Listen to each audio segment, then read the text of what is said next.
कहाँ हो? फ्रेंड के घर पर हो। फोटो भेजो।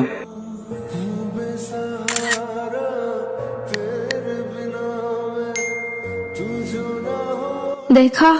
हाँ ठीक है।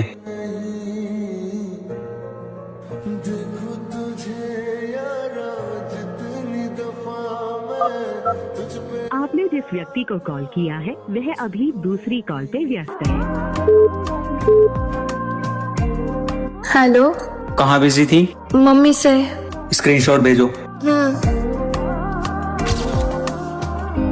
रोते हो तुम जो हम घबराए। देखा? आजकल मैं तुम पे ज्यादा शक करने लगा हूँ ना। शक वही करता है जो अपने प्यार को खोने से डरता है। आप जो भी पूछोगे मैं आपको खुशी खुशी बताऊंगी।